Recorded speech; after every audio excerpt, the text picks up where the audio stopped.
Voilà. T'as vu la petite barre en haut, je la vois pas. Si, elle est là. Non, mais il est là, c'est bon. C'est Super. enregistré. Bon, merci. C'est bon? Super. Merci à tous d'être venus aujourd'hui à cette conférence. Nous accueillons aujourd'hui Madame Duan Bui et Monsieur Marcelino Chong. Nous les accueillons pour discuter des questions d'identité et de transmission de mémoire chez les Vietnamiens de la diaspora. Alors sans tarder, entrons directement dans le vif du sujet. Duan, vous m'entendez bien? Oui, je vous entends. Super. Vous êtes né en France, au Mans, de parents vietnamiens. Vous avez hésité entre plusieurs métiers. Paléontologue ou claviériste dans un groupe de rock, ce qui n'a pas grand-chose à voir. Mais finalement, vous avez choisi d'être journaliste. Et avec quel succès? Grand reporter au Nouvel Observateur, vous avez reçu le prix Albert Londres en 2013 pour un reportage intitulé Les fantômes du fleuve. En 2016, Le silence de mon père vous a valu de recevoir le prix Amerigo Vespucci, le prix de la Porte Dorée ainsi que celui du Musée national de l'histoire des immigrations. Votre nouveau roman, La Tour, est paru très récemment en janvier aux éditions Grasset. Auriez-vous, s'il vous plaît, la gentillesse de nous éclairer un petit peu plus sur votre cheminement personnel? Alors, mon cheminement personnel, je pense qu'il est celui de beaucoup de Vietnamiens nés en France. À la différence qu'effectivement, comme j'ai grandi au Mans, il y avait une communauté vietnamienne qui était... Enfin, il n'y avait pas de communauté vietnamienne. Donc, j'ai grandi dans des classes où il n'y avait pas du tout de personnes d'origine étrangère. Et donc, forcément, comme quand on est enfant, on est toujours assez conformiste. Je voulais évidemment être plutôt comme mes amis. Donc, j'avais ce rapport un peu compliqué dans le sens où à l'école, c'était le monde des Français, voilà. Et à la maison, c'était le monde vietnamien. Donc, j'avais l'impression d'être toujours entre ces deux mondes. Et petite, j'ai toujours beaucoup, je me réfugiais beaucoup dans les livres, qui étaient à la fois aussi cette peinture un peu d'une France rêvée, je dirais, d'une France à laquelle je m'identifiais, et à la limite, en fait, où évidemment, dans ces livres ne racontaient pas les histoires, nos histoires, les histoires de personnes issues comme mes parents, issues de l'exil. Et par contre, je n'ai aucun souvenir d'avoir lu quand j'étais petite. Ça serait différent s'ils grandissaient aujourd'hui, parce que ces récits commencent à exister. Quand j'étais petite, ils n'existaient pas, donc je m'identifiais aux petites filles de la comtesse de Ségur. Et donc, il y avait à la fois cette espèce d'idéalisation de l'écriture, du monde des livres, et avec cette conscience qu'en même temps, ce n'était pas pour des gens comme nous. Et donc, je pense que mon cheminement a été à la fois cette volonté de raconter des histoires, et en même temps ce sentiment d'imposture, si vous voulez, ce sentiment que ce n'était pas un métier pour moi. Vous voyez, parce que évidemment, quand je lisais des livres, je ne voyais pas de noms comme les miens, et je ne voyais pas d'histoires comme les miennes dans les tranches des noms qui signaient ces livres. Parce que j'ai été nourrie de littérature française. Et voilà, donc je pense que si je devais résumer un peu ce cheminement, je dirais que ce cheminement parmi les mots, c'est celui-là. D'accord, merci Duan pour votre témoignage. Et là, Marcelino vient de nous rejoindre pile poil pour que j'enchaîne sur la question suivante. Marcelino, je vais vous présenter également. Vous êtes né à Manille d'une maman française et d'un papa vietnamien. Vous avez voyagé durant toute votre enfance, notamment aux États-Unis et en Grande-Bretagne. Vous êtes venu ensuite vous installer en France. Vous avez enseigné durant quelques années avant de vous décider à exploiter votre talent en tant qu'artiste. Vous êtes auteur de dizaines de couvertures, illustrateur de bandes dessinées, de livres, et vous êtes notamment connu pour Une si jolie petite guerre et Give Peace a Chance, qui sont deux romans graphiques qui traitent pour le premier des quelques années de votre enfance passée à Ho Chi Minh dans les années 60 et pour le second de votre adolescence un peu paradoxale, voilà, en Europe, déchirée entre l'hédonisme pacifique de l'époque et l'attachement à l'actualité du Vietnam. Vous allez sortir d'ici quelques semaines, je crois, on en avait discuté, votre dernier opus, 40 hommes et 12 fusils, qui sortira prochainement en librairie. Est-ce que vous pourrez nous en dire un petit peu plus, vous aussi, sur votre parcours personnel et votre cheminement intérieur? Alors, comme vous le disiez, dans ma petite enfance, j'ai pas mal changé de pays, voyagé, parce que mon père était diplomate pour la République du Vietnam. Et donc, entre ma naissance et 1963, date à laquelle nous sommes allés nous installer en Angleterre, parce que mon père a été nommé à l'ambassade du Vietnam à Londres. Pendant ces premières années, on a beaucoup bougé, avec un séjour de 2 ans, à l'époque ça s'appelait Saigon, entre juillet 61 et juillet 63. 2 très brèves années, mais très remplies, qui m'avaient beaucoup marqué. J'avais beaucoup aimé ce séjour, malgré les conditions, enfin malgré le conflit naissant, prenant de plus en plus d'ampleur. Et c'est ça que j'ai raconté notamment dans mon premier roman graphique. J'ai donc grandi essentiellement en Angleterre, de 63 à 72, et après je suis venu terminer mes années de lycée en France, en Bretagne, parce que ma mère est bretonne, enfin de Saint-Malo. Et ensuite je suis allé à Paris poursuivre mes études, notamment à Sciences Po. J'ai vécu en Angleterre, j'ai grandi en Angleterre, mais pendant toute mon enfance et mon adolescence, on restait les yeux vissés sur les informations venant du Vietnam, parce que c'était la guerre. Et mon père continuait à suivre tout ça de très près, et on se sentait concerné par ce qui se passait. J'ai donc suivi ça, comme tout le monde, depuis l'Angleterre, depuis la France. Je dois dire que, bien que ma mère soit française, je pense que j'ai eu une éducation assez vietnamienne, parce que mon père restait profondément vietnamien, bien que parlant parfaitement français et très, très intégré. J'ai quand même reçu, je ne suis pas le seul dans la famille, nous sommes 4, et 4 enfants. Et mon père nous a donné une éducation assez confucéenne, je pense. Donc bien que n'ayant pas grandi au Vietnam, je me suis senti assez proche quand même des événements du Vietnam. Nous avions la nationalité vietnamienne, je dois préciser. Nous avions le passeport sud-vietnamien, et ce n'est qu'à l'âge de 18 ans, après ce que nous appelons nous la chute du Sud, j'ai opté pour la nationalité française.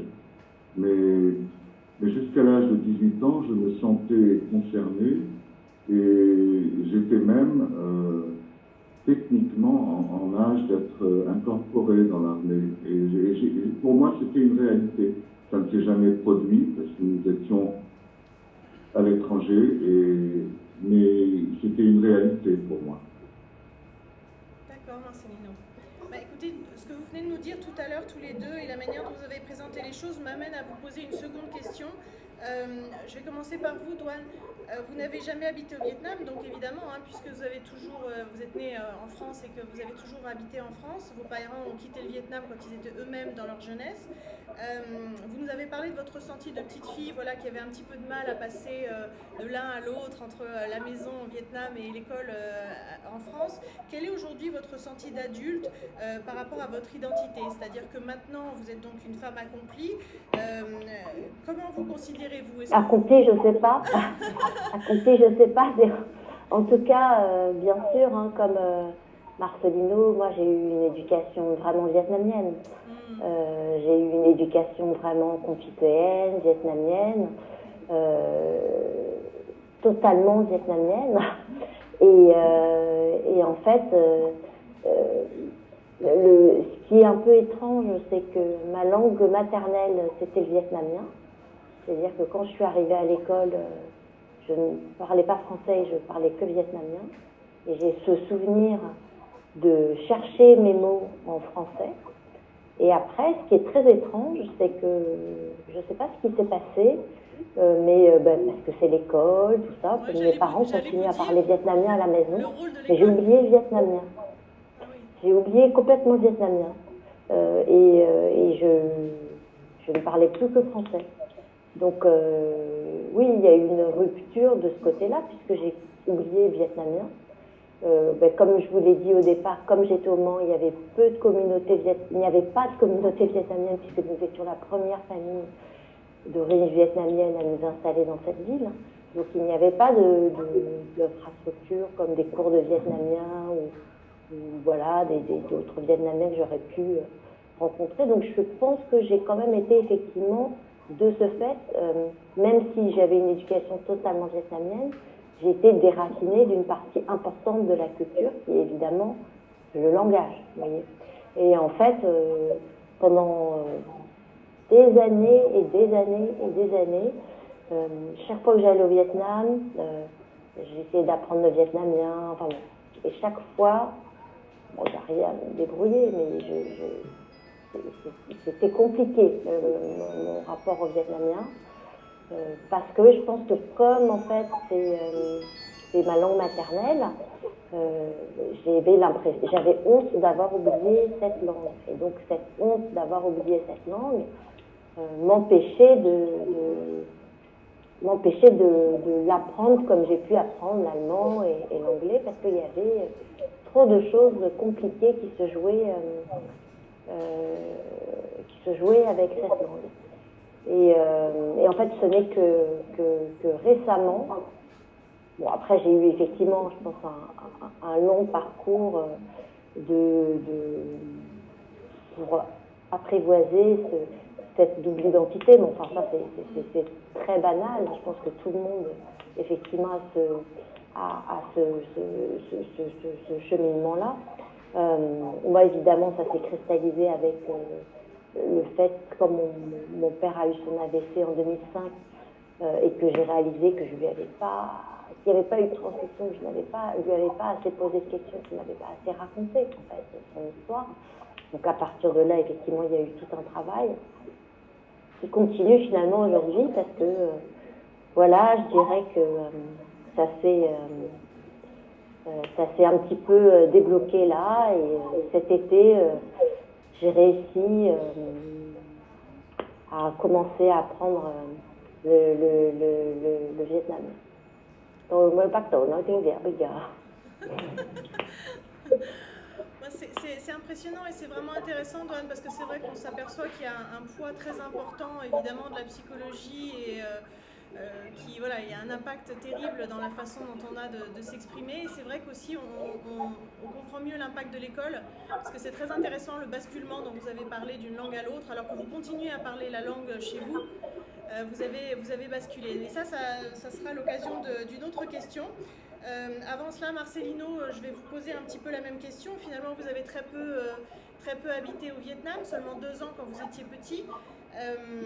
Vous avez bénéficié d'une éducation française, internationale. Aujourd'hui, vous vous sentez quoi? Vous vous sentez vietnamien? Vous vous sentez français, avec bien sûr des racines qui plongent dans une autre terre? Vous vous sentez fils d'immigrés? Vous vous sentez quoi?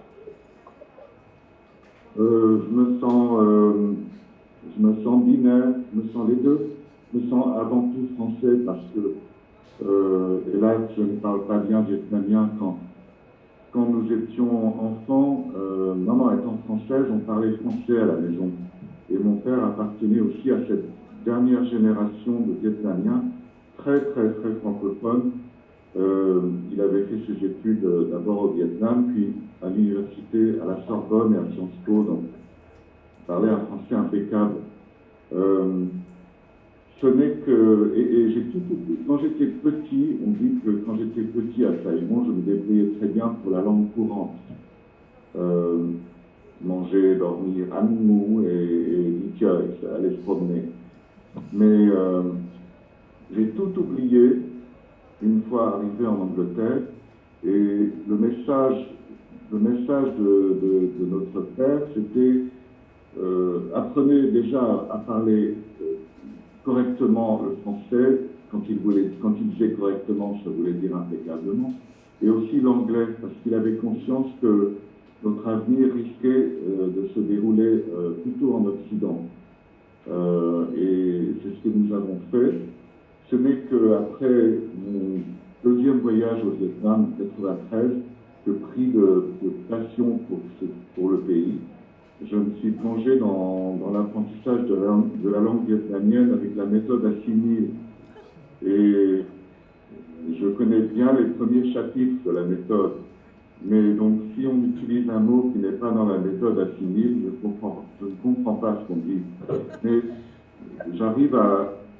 j'ai bien compris la graphie du vietnamien, et si je sais comment un mot s'écrit, je sais vers quelle intonation il faut tendre, même si j'ai l'accent un peu français, je pense. Donc ce n'est qu'une question de travail. Malheureusement, le vietnamien ne me sert pas au quotidien, donc je ne parle vietnamien que lorsque je vais au Vietnam. Et là, je m'arrange pour parler tout le temps vietnamien et de ne fréquenter quasiment que des Vietnamiens. Donc c'est une langue qui serait assez facile à approfondir.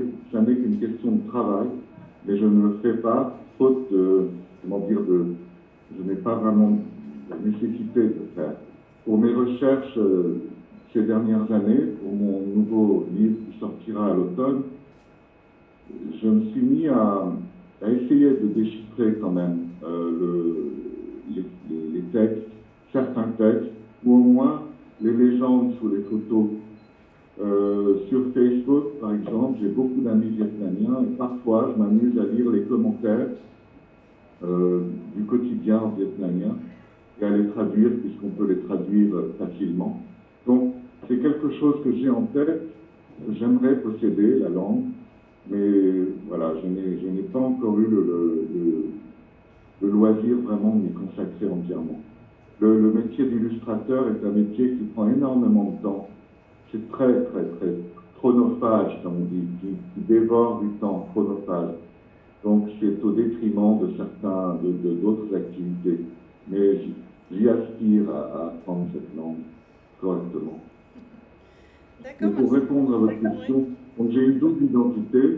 Je suis très français, mais avec une ouverture très importante vers la culture et l'histoire du Vietnam.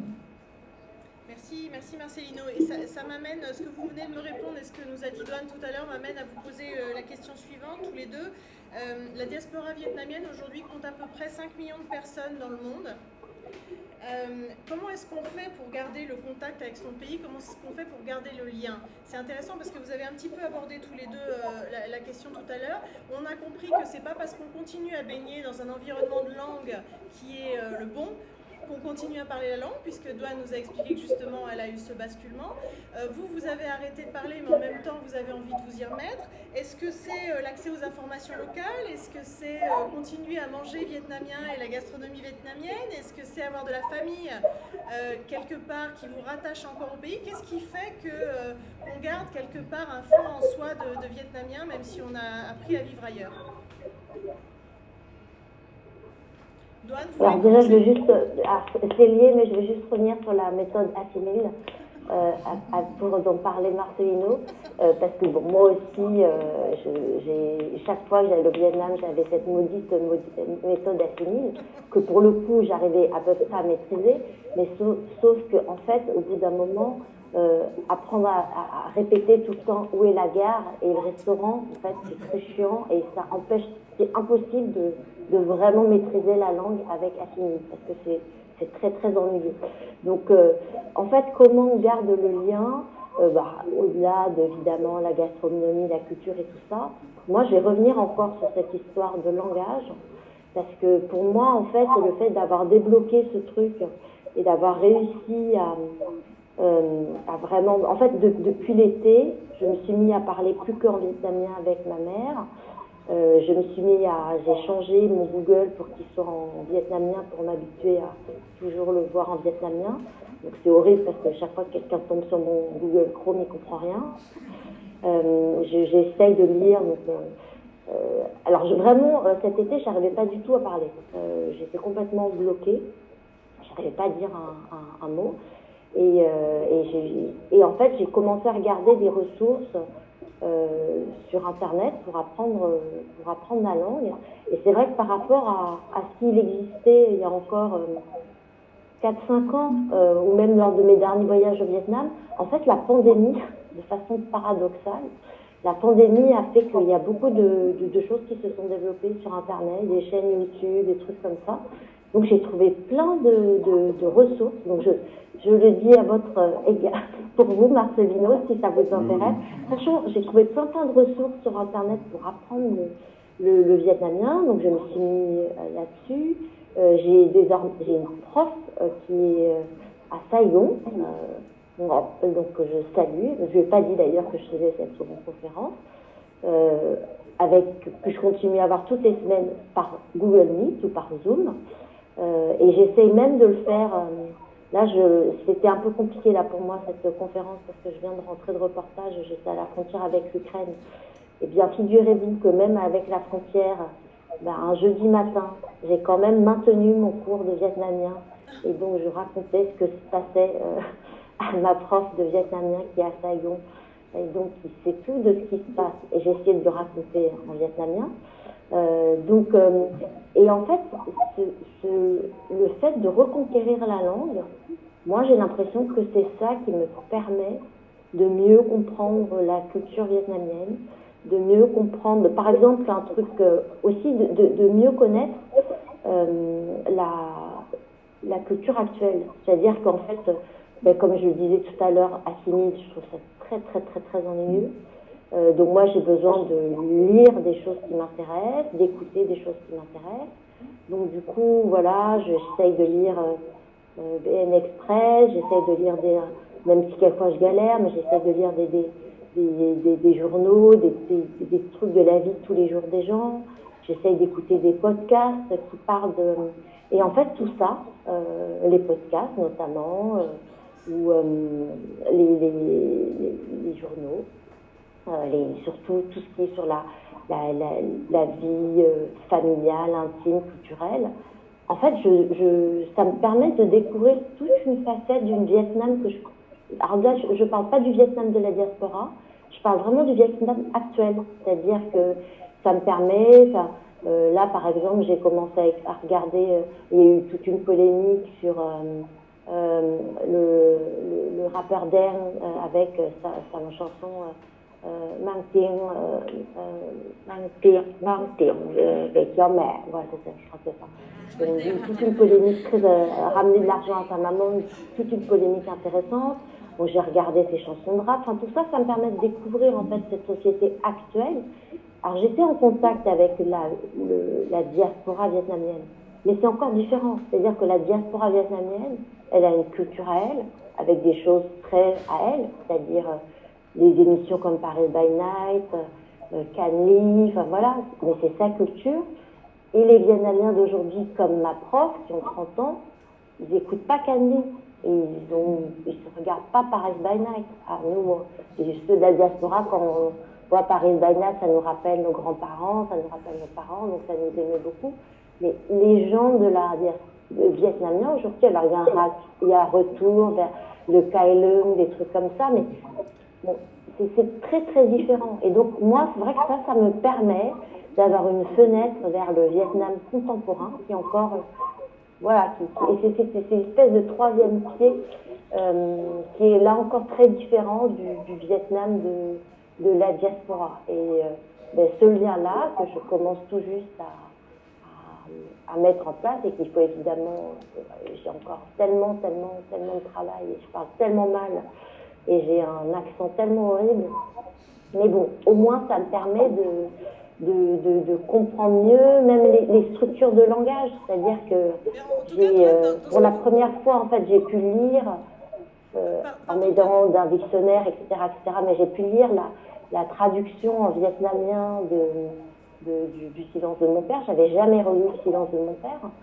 et c'était vertigineux parce qu'en fait, de voir la structure du vietnamien, ça permet, et je me rends compte que même, je pense qu'il y a une espèce d'influence sur même la façon dont j'écris, une influence inconsciente, parce que je pense que quelque part, le vietnamien, évidemment, comme pour Marcelino, même si on le parle super mal, cette musique, elle est quand même quelque part dans notre cerveau.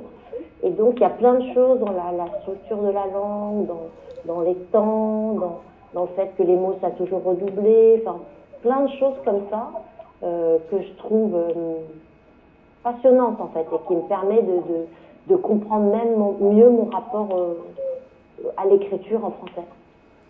Merci Douane, et en tout cas les gens qui assistent à cette conférence vous ont bien comprise tout à l'heure quand vous avez parlé, donc vous avez peut-être un mauvais accent, je ne suis pas capable de juger, mais en tout cas on vous a bien comprise. Merci de nous avoir expliqué ça. Donc on est surtout sur la langue. Marcelino, vous c'est aussi la langue, ou qu'est-ce qui vous ramène, c'est quoi le lien? Le lien, vous évoquiez la cuisine vietnamienne. Bon, je cuisine beaucoup vietnamien. Il y a la cuisine, mais il y a aussi beaucoup l'histoire. Mes sujets ces dernières années ont presque toujours porté sur le Vietnam. J'ai d'abord commencé par faire des albums pour la jeunesse à partir de 2002. C'est une série de 4 albums avec une petite fille qui s'appelle Fleur d'eau. Et ensuite, je suis passé à des choses plus adultes, plus politiques, avec de romans graphiques, et où je raconte le parcours de ma famille, disons, à travers les conflits du Vietnam. Et maintenant, c'est encore le dernier roman graphique que je suis en train de mettre en couleur en ce moment, qui comportera 284 pages, donc c'est un pavé, raconte le parcours d'un jeune artiste peintre vietnamien de Hanoï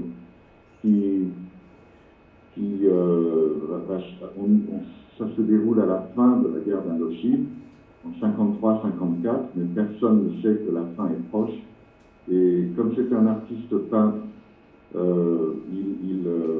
ça m'a amené à, déjà avant, je me suis toujours intéressé aux artistes peintres vietnamiens de la génération souvent qui avait été formé à l'école des beaux-arts de l'Indochine à Hanoï. Bon, j'ai un faible pour ces 20 promotions d'artistes, l'école ayant fonctionné entre 1925 et 1945. Beaucoup d'artistes de cette école, en 45, 46, 47, ont rejoint le Vietnam. Et j'ai beaucoup lu de biographies ou d'articles, visiter les musées au Vietnam ici, à la recherche de ces artistes. Ça, c'est un autre biais qui me permet de me plonger dans cette culture.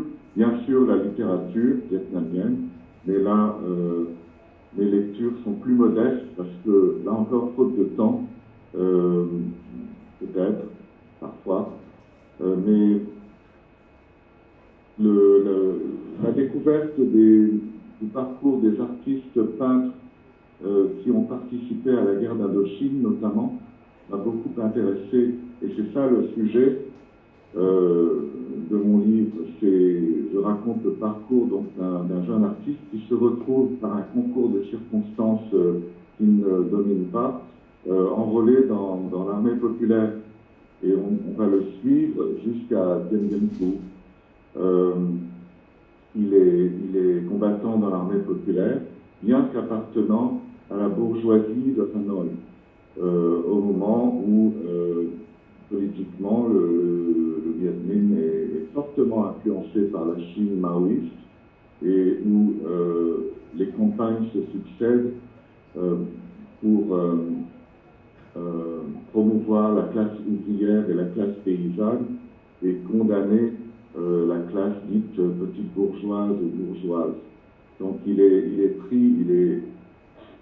pris entre deux feux. Tout ça pour dire que j'ai mille manières de m'intéresser au Vietnam. Je parlais beaucoup avec mon père, qui est malheureusement mort en 2012. Il parlait volontiers quand je l'interrogeais du passé. Comme par rapport à Doan, je connais mieux le passé du Vietnam. C'est sûr que le Vietnam contemporain, à chaque fois que j'y vais, je suis très heureux d'y être. Mais mes recherches m'amènent à voir des gens âgés.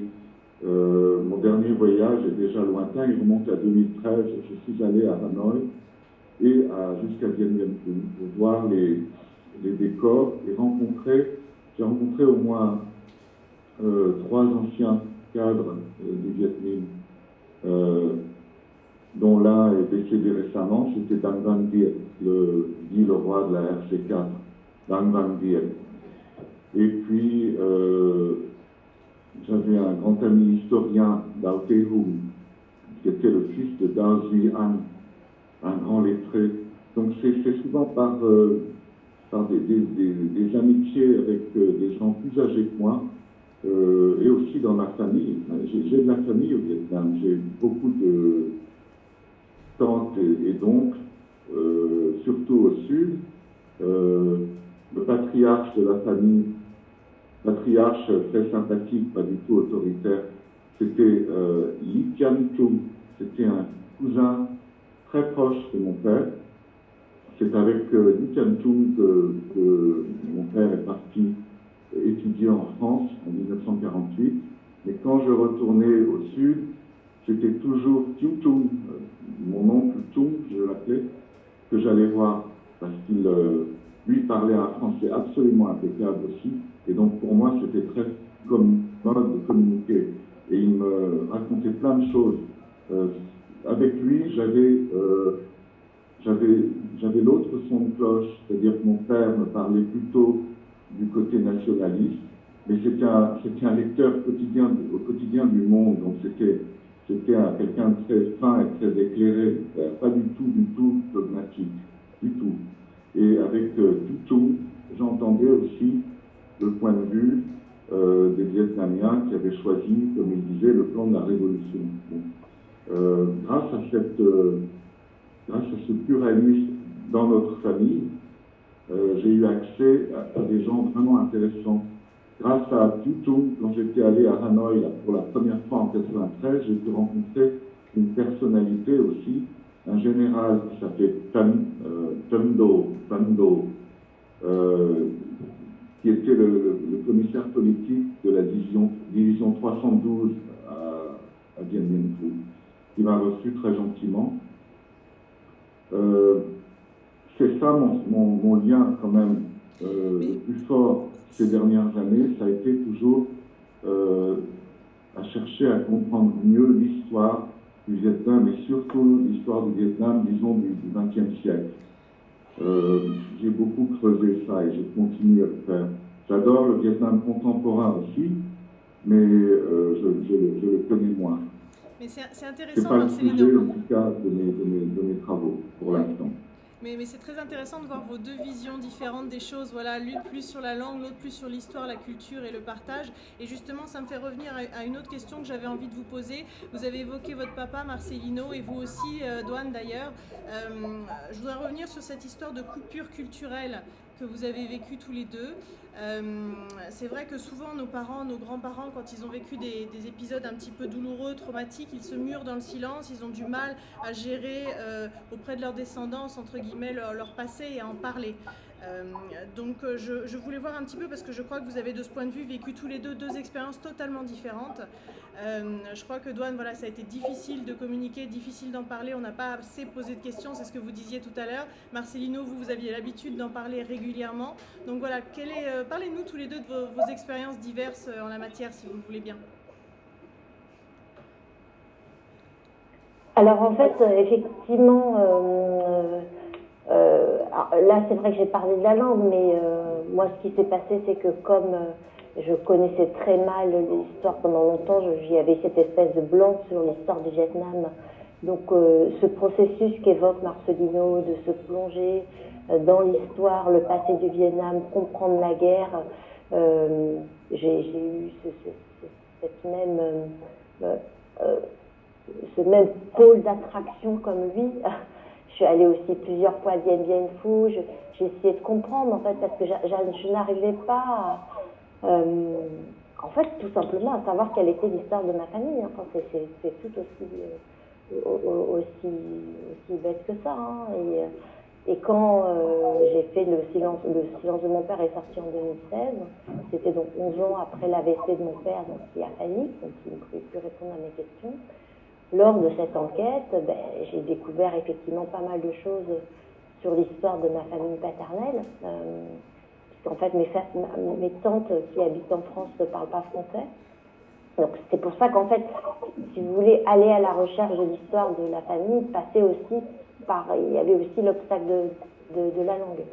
Et c'est vrai que pendant cette quête, c'est là par exemple que j'ai appris qu'il y avait toute une période où la famille de mon père, quand j'étais petite, il disait qu'ils avaient vécu dans la jungle.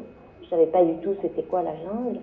Et en fait, j'ai réalisé seulement, voilà, à l'âge adulte, que la jungle, c'était que mon grand-père avait combattu, était dans le maquis, avait combattu dans le Viet Minh, mais mon père l'a toujours caché à ma mère. Et en fait, la famille de mon père l'a toujours caché à tout le monde. Et encore, je ne sais plus quand est-ce qu'ils me l'ont dit, je pense que c'était en 2013 ou 2014, quand ils l'ont dit, c'était comme s'ils violaient en secret, terrible. C'est effectivement me paraissait très très bizarre, parce que je ne comprenais pas pourquoi ils cachaient cela, puisque en fait, mon grand-père étant lettré, il était pour l'indépendance de la France, il venait du Nord. Bon, en fait, tous les gens de sa génération, globalement, quand même, étaient plus ou moins avec le Viet Minh. Mais bon, évidemment, tout ça, c'est l'histoire du Vietnam. Je ne sais pas jusqu'où nous pouvons en parler là, parce qu'il y a beaucoup de sujets qui sont encore tabous. C'est sûr, l'objectif là n'est pas de parler de l'histoire du Vietnam, c'est certain, mais c'est plus votre rapport à cette partie de vous, en fait. C'est tabou, lié à plein de facteurs politiques. C'est ça qui crée le silence dans les familles aussi. Donc, mais c'est intéressant parce que chez Marcelino, ça s'est pas passé comme ça. C'est intrinsèquement lié. Voilà. Et alors pourquoi Marcelino, vous n'avez pas vécu comme ça? Comment ça se fait que pour vous, il n'y ait pas eu ce secret, cette chape? Je pense que parce que mon père comprenait très bien mon intérêt.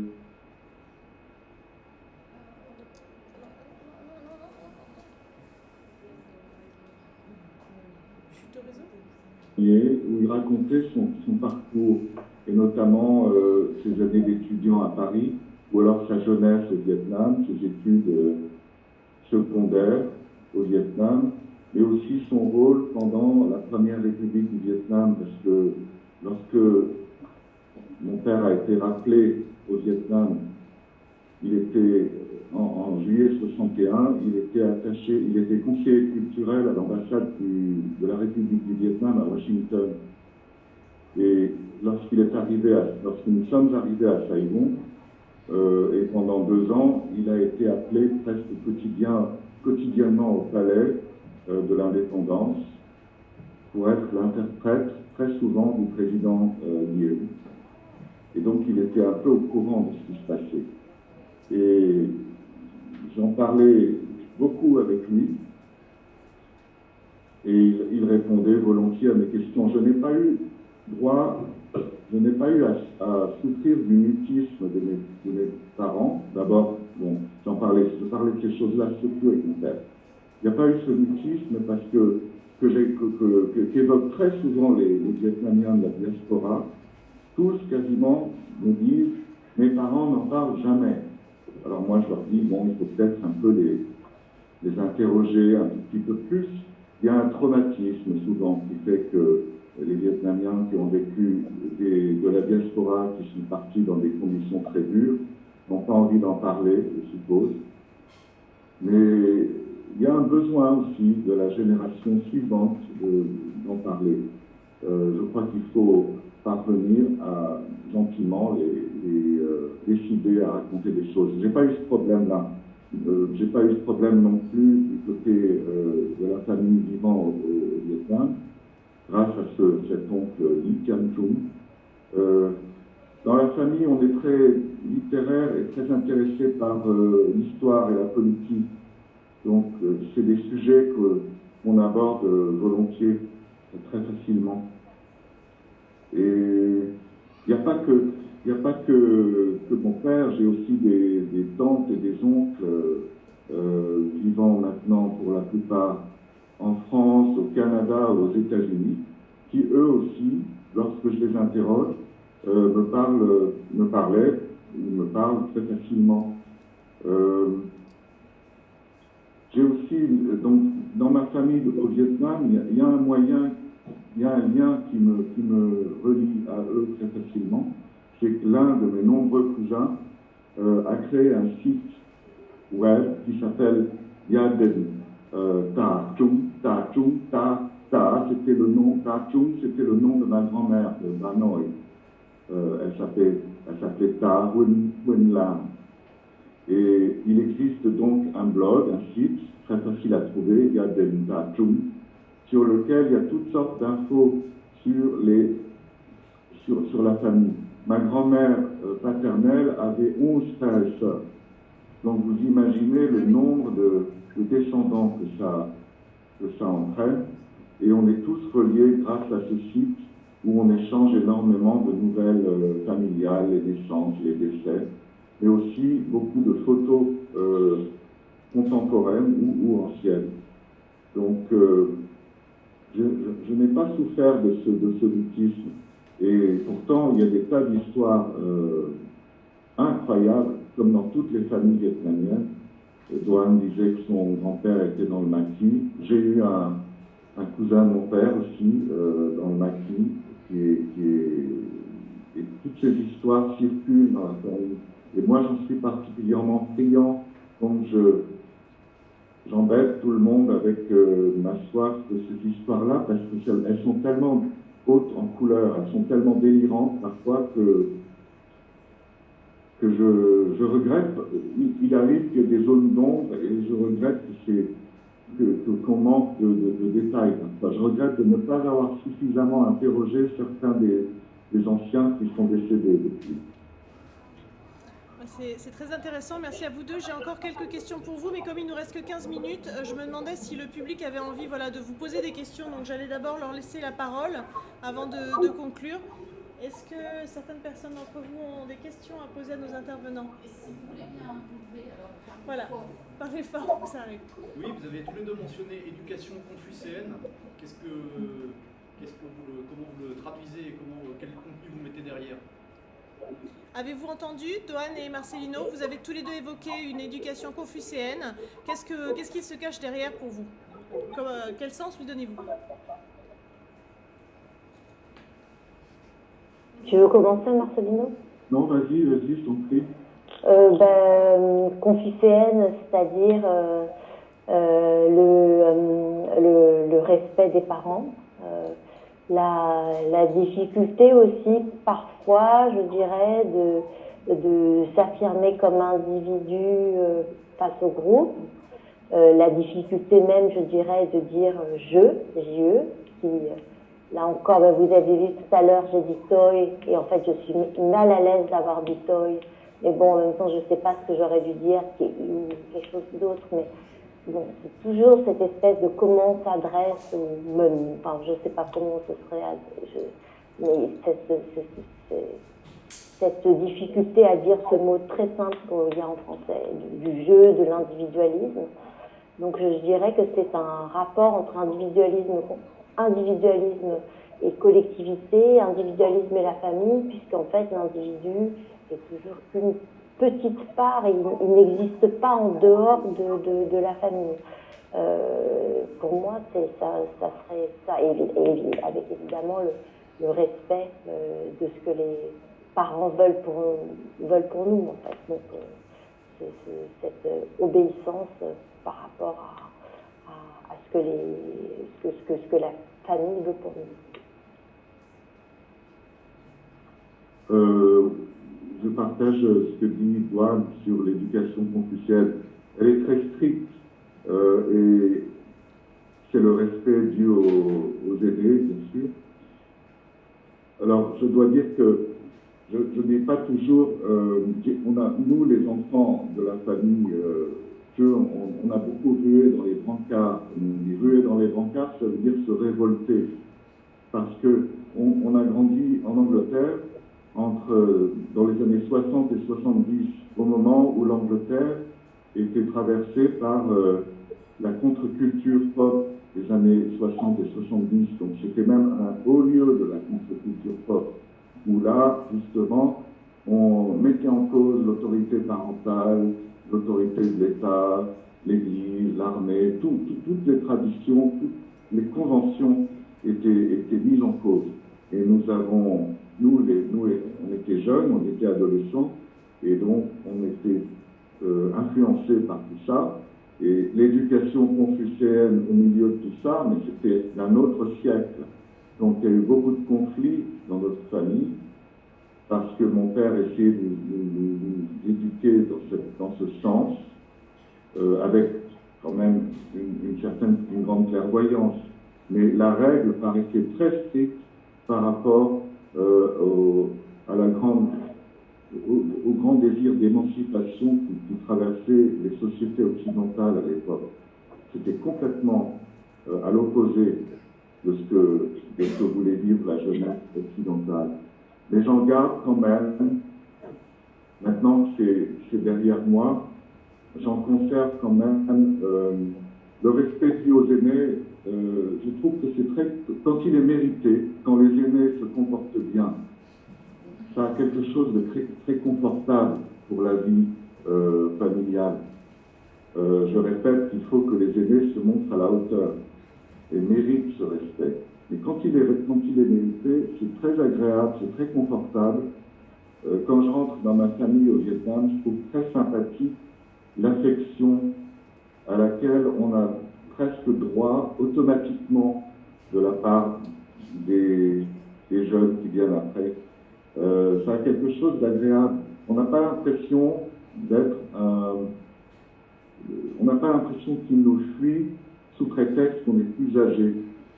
On n'a pas l'impression, on a l'impression d'exister, parce qu'aujourd'hui, je trouve qu'en France, en tout cas, on assiste à quelque chose d'assez étrange. Je me sens vieillir maintenant, parce que je trouve que les jeunes qui viennent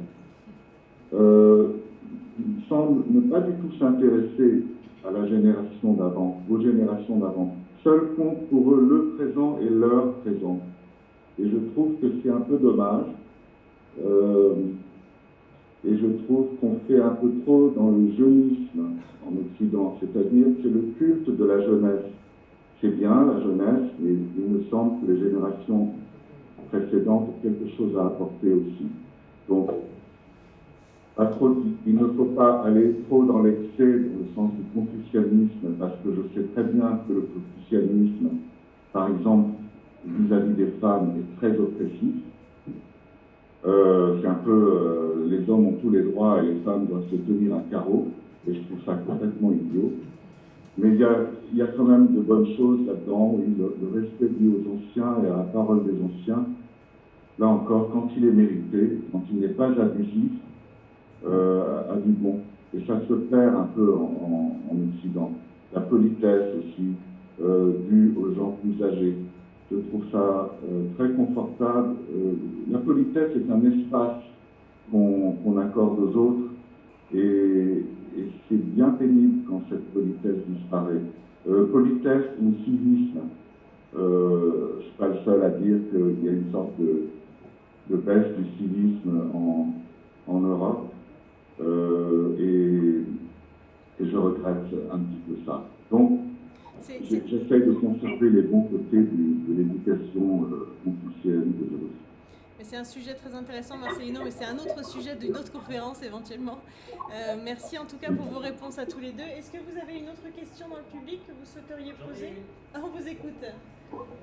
Bien, bonjour, merci beaucoup pour cette conférence. Je pense qu'on peut se reconnaître quand on est un Vietnamien de la diaspora et qu'on vient au Vietnam. J'avais une question, est-ce que vous seriez prêt à revenir au Vietnam pour réconcilier la Vietnam de la diaspora et le Vietnam contemporain? Alors, est-ce que vous J'ai pas bien entendu en fait la question. Alors, à cause du son, j'ai pas bien entendu.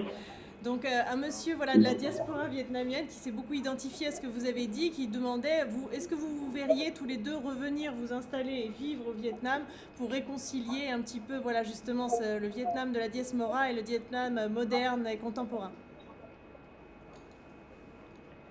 Moi je dirais oui, mais après les choses de la vie font que mon travail il est en France, donc ça serait compliqué. Mais sinon oui, j'aurais aimé avoir une opportunité professionnelle qui aurait fait que je puisse avoir cette occasion de vivre longtemps au Vietnam. Mais avec mon métier de journaliste, c'est pas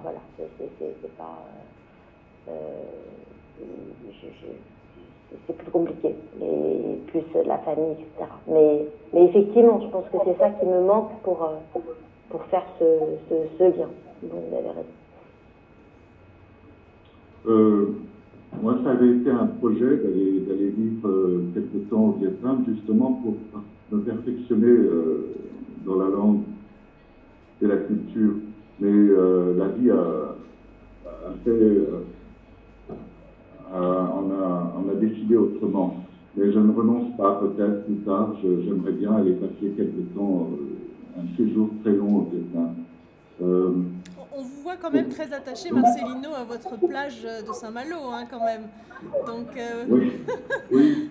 Enfin, j'ai du mal à m'arracher. Et puis je dois dire que je dois avoir le côté breton chez moi fait que j'aime bien les climats frais. J'ai beaucoup de mal avec la grande chaleur, contrairement à ce qu'on pourrait penser. Mais il y a peut-être une chose qui me fait, comment dire, je crois que la réconciliation entre la diaspora vietnamienne et le Vietnam, pour moi, elle est acquise pour ce qui est des relations, comment dire, intrafamiliales, enfin. Quand je vais au Vietnam, j'ai absolument aucun problème avec tous les gens que je rencontre.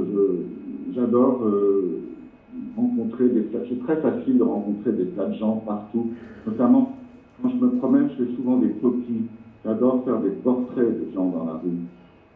Et c'est un très bon moyen d'entrer en contact avec tout le monde. En revanche, pour ce qui est de mon travail, comme j'aborde des sujets politiques dans mes romans graphiques, je ne sais pas si je le ferai éternellement, parce que c'est trop de travail, le roman graphique. Je crois que c'est mon dernier, parce que j'ai envie de retourner à des choses, la peinture, des choses comme ça. Pour ce qui est lorsqu'on aborde des sujets politiques, je crois que c'est plus délicat, parce que, comment dire les choses, il n'y a pas de pluralisme politique pour l'instant au Vietnam, et ça entraîne une liberté qui qui est moins grande qu'en France pour parler des choses. Je souhaite que les choses évoluent de manière pacifique, mais pour l'instant, quand on traite des sujets, je ne dirais pas qu'ils soient tabous, comme disait Douane, mais qu'ils peuvent facilement fâcher, comme on dit. Ce sont des sujets qui fâchent encore. Mais bon, je profite de l'entière liberté dont je bénéficie ici pour terminer mon livre et après on verra. Mais ça fait vraiment partie des choses que j'aimerais faire. Ça me manque. À chaque fois que je retourne au Vietnam, je suis très heureux et je me dis, mais pourquoi est-ce que je ne viens pas plus souvent? Ben, on espère vous faire venir l'année prochaine, Marcelino.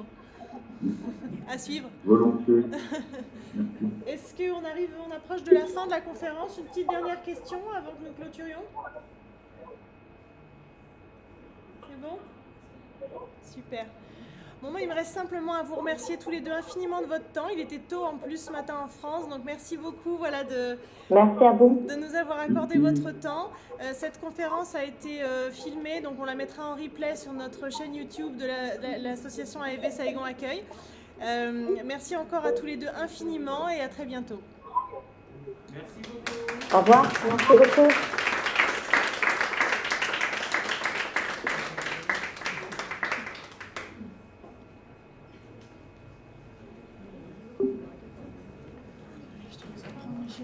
J'enchaîne.